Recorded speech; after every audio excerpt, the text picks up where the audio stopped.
BJP ಪಕ್ಷಕ್ಕೆ ಈಗಾಗಲೇ ಅರ್ಜಿ ಹಾಕೊಂಡವ್ರೆ, ಹೊರಡಕೊಂಡವ್ರೆ. ನಮ್ಮ ಮೇಲೆ ಗೂಬೆ ಕುಂಡಿಸ್ಬೇಕು, ನಮ್ಮ ನಾಯಕರ ಮೇಲೆ ಗೂಬೆ ಕುಂಡಿಸ್ಬೇಕು. ಇದು ನಮ್ಮ ನಾಯಕರ ಷಡ್ಯಂತ್ರ ಇಲ್ಲವೇ ಇಲ್ಲ ಇದರಲ್ಲಿ. ರಾಜಣ್ಣ ಬಿಜೆಪಿಗೆ ಹೋಗುವುದಕ್ಕೆ ಅರ್ಜಿ ಹಾಕಿದ್ದಾರೆ. ಸುಮ್ಮನೆ ನಮ್ಮ ನಾಯಕರ ಮೇಲೆ ಗೂಬೆ ಕೂರಿಸ್ತವ್ರೆ.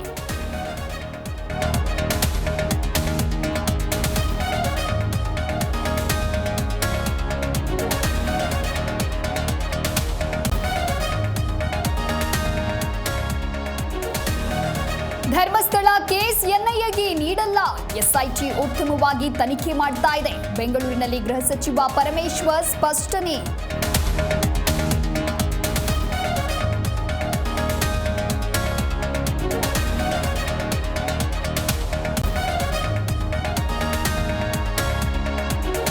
ಅರಿಶಿಣ ಕುಂಕುಮ ಇಟ್ಕೊಳ್ಳಿ ಅಂದ್ರೆ ಹೇಗೆ? ಬಾನು ಮುಷ್ಟಕ್ ಹಿಂದೂಗಳಾಗಿ ಅಂದ್ರೆ ಸಾಧ್ಯನಾ? ಬಿಜೆಪಿಗರ ಹೇಳಿಕೆಗೆ ಸಿದ್ದರಾಮಯ್ಯ ಟಾಂಗ್.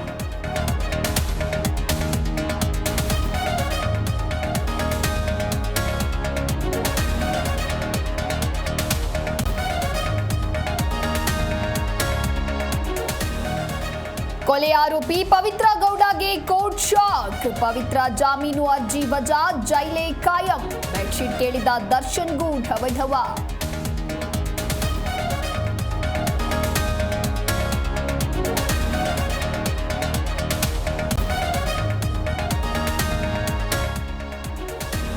ಜೀ ಕನ್ನಡ ನ್ಯೂಸ್ ವರದಿ ಬಿಗ್ ಇಂಪ್ಯಾಕ್ಟ್. ರೈತರಿಂದ ಹಣ ಪೀಕುತ್ತಿದ್ದ ಹೆಸ್ಕಾಂ ಅಧಿಕಾರಿ ಸಸ್ಪೆಂಡ್. ಚಿಕ್ಕೋಡಿಯ ಲಂಚಾವತಾರ ಕಡೆಗೂ ಬ್ರೇಕ್.